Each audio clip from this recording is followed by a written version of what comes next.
Good afternoon. It's an honor to be with you today. When I was asked to do this, my first thoughts were, well, this seems simple, preparing teachers. If you've been in the business like I have, it's not so easy. That's because we're learning just as you are K-12 teachers. Teachers in the classroom, your students in the classroom, or our students we're preparing, all are unique individuals, all on their own personal journey to become a licensed teacher, and they all have unique needs. So the topic was preparation of teachers, whose job is it? And I'd like to give you a theme for this presentation, and that's all of our jobs. Those of you that are teachers in our P-12 schools, those of us in higher ed, we all have a role to play in preparing teachers. It's not just solely the job of teacher education professors.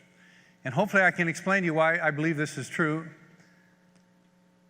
Here's some articles from last year, just 2018. And if you look at all of those, you might see a term that those of you in P-12 education, you teachers have heard during No Child Left Behind. Were you not being asked consistently, being held accountable for student learning? Accountability was a big theme. Well, that's hit teacher education. And in teacher education, we're being asked more and more to be held accountable for the quality of the graduates that we graduate from our institutions. There's 11 of them in North Dakota. We're all part of the North Dakota Association of Colleges for Teacher Education. And one of the unique things in North Dakota is we work together. And I don't know if you know this, Al Olson from Valley City is with us today, the current president. All of us teacher education program did something that nobody else has done across this country, and that was we came together and developed 4 common assessments to evaluate our graduates and our students. One is when they exit the program, one when they transition to teaching, one when they're doing their student teaching, and one when they're employed. The principal does an evaluation. Only state in the union that's doing that. So we're taking this accountability thing for real, and we look at the data in each institution and give them their individual data. But we're sort of on that same train that you were on in No Child Left Behind. You've got to do a better job. You were asked to do a better job of helping students learn. We're supposed to do a better job of helping our teachers become really strong professionals. When we look at what pre-service teachers, so when I say pre-service teacher, that is someone who is in an education program in one of our institutions. There's 4 real things that they have to really focus on if they want to be a good teacher.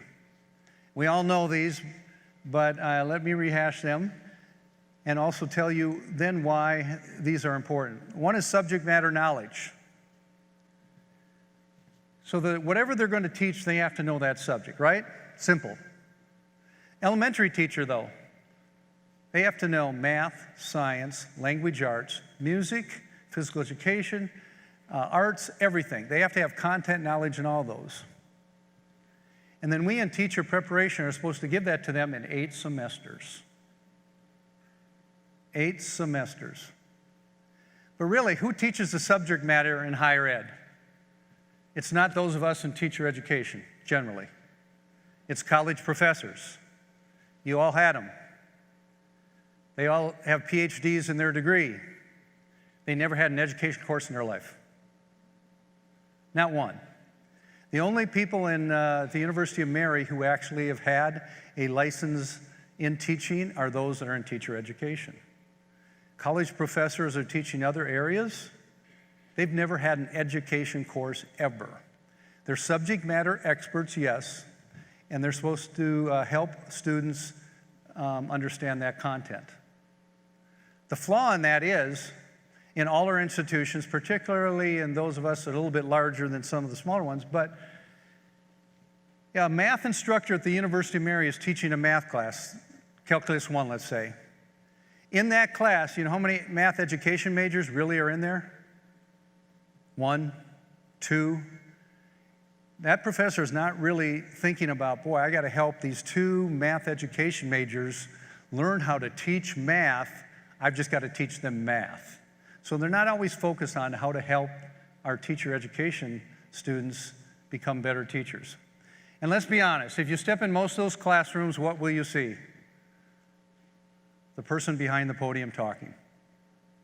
They're not always the best role models. I love my colleagues in those areas, but they're not the most innovative people I've ever met. Number 2, pedagogical content knowledge. Now that's our job. We're supposed to help our students what? Whatever they're going to teach, help them understand how to teach it. That's what we do in all our methods courses. Next, understanding how learners learn. That's been more of an emphasis. For those of you that are my age, when I went to teacher prep, I maybe took a psych course. I don't remember if I did, but if I did, it really didn't focus on how learners learn or help us understand the psychology behind learning. It just wasn't there. Now we're starting to learn it's more and more important for our students who graduate to become teachers to have a better understanding of how students learn. Isn't that the job that all you teachers do? And you're finding out what? All students learn differently. That's the dilemma. That's the challenge you have as a K-12 teacher. That you have to understand how every student functions, how every student works, what makes them tick. And that's the real difficult part of this. And last, this is a new area in which more and more research is being focused on. We have to develop students who then become professional teachers who can actually improve their own learning, their own teaching skills, their inquiry skills. They have to be able to look at research, be able to think of ways to collaborate, to think of ways to improve their teaching. They don't wait for a PD workshop that's 1 hour to help them show how to do that, help them understand how to do that. Dr. Valmers and Melissa from Minot, when they were talking, that's what they're talking about, personalized PD that helps our teachers better understand how they can improve their own teaching in their own world with themselves and those that they work with. Often teachers have been asked to look outside for professional development experts. You know what? Most of the expertise is sitting at the table with you right now. They're there. And the experience of those teachers is there. Last slide, simply this. I want to suggest to you, this is based off some work of a Michigan State professor, Sharon Feynman Nesmer, who suggests a professional learning continuum. In other words, the teachers learn over time. How many of you were good the first year of teaching? I remember my first year. That was difficult. I needed time to become a good teacher.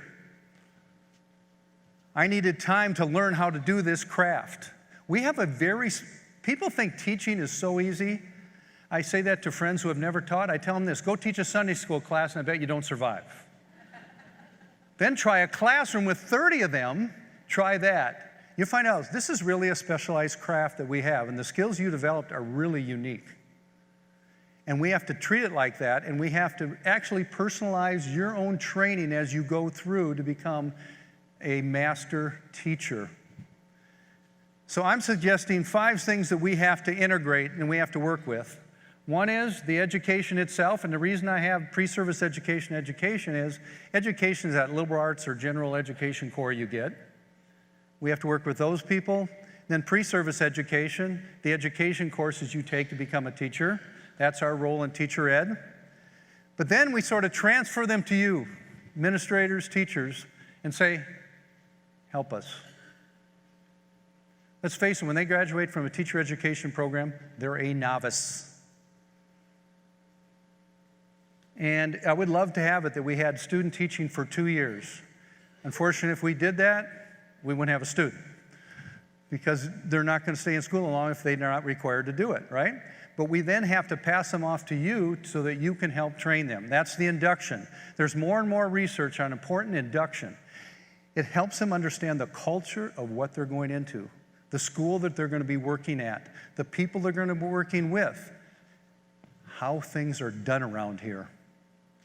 People who are not in that culture will drop out of that culture. Most research says that in the first year, the first 3 years, that's when teachers drop out of education. It's because we've got to better link induction. We're currently working in our institution with Bismarck new superintendent, Dr. Jason Hornbacher, we're working on a program that's going to extend student teaching and go longer. They're going to identify students they like, by meaning that they think are really going to be strong teachers, and they're going to help them in that induction period to better train them to the culture of the Bismarck School District and then hopefully employ them. The last two are mentoring, which we all know how important that is. Whether in your profession, you know it or not, you had mentors, and I bet if you asked who those mentors are, you could name them. Maybe you didn't automatically define them as mentor, but I can name mine. I know who I listen to. We need to have colleagues who are not there to evaluate, colleagues who are there to build you up, to make you better, to help you understand the profession you're in. We need to then walk hand in hand with you, and you school administrators got to find people that can do that can collaborate with each other and help them move to a better understanding of the profession they are in. And then the last one, which I said is the new one in research and teacher prep, is we have to help people understand who are becoming teachers that you can improve your own teaching. Why? Inquiry. Think like a scientist. Think, how would I do this different? How would I do this better? Here's the amazing thing. I used to be a college basketball coach. You'd go to a college basketball conference, a coach will go up there and tell you everything he knows about offense, defense. I was in basketball. They're not afraid to tell you. They'll tell you anything. Then you sit down at tables and talk, how would you do this? They're constantly thinking about better ways to do this, to do that. I remember when I was at NDSU as a graduate assistant, the football coach at the time, I heard this big uproar in the boardroom next door. And I went in and to see what was going on, and all of a sudden it broke up. And then they came out, and I talked to the head coach, and I said, what was going on in there? We just had a good fight. I said, what does that mean? We were arguing how far the line should be apart on the line, like from 1 foot to the tackle of the guard. They were arguing how wide that should be. I said, is it that important? He said, no, but we're that passionate about it. We're trying to get better. Isn't that what we should be doing in education? If Johnny isn't learning, you go next door and say, how do I do this? How do I make this happen? Think on your own 2 feet. We have to teach them to do that. No longer can we train them by going to some large workshop, professional development, and this is how you do it. No, we need to get down to the personal level at the needs of every individual teacher, find out what they're not good at, help them develop the skills to find solutions to their problems on their own. And I think we can do that. In a nutshell, if you look at that continuum, I think you now see we're all involved in this. Should teacher ed be held accountable for the students they produce? Yes. But to what extent? Because they are novices. They are just entering the profession. Who is going to take that torch from our teacher education programs and be willing to carry it in your schools, your school districts, and help that teacher become the professional we all want them to be? Because if you don't carry the torch, help them with induction, mentoring, we all know what's going to happen. They're going to leave the profession. And I'm telling you, teacher education programs across the United States, we have some of our lowest numbers ever of people entering the profession. But I think we can change that if we all agree as a group the preparation of teachers is all of our jobs.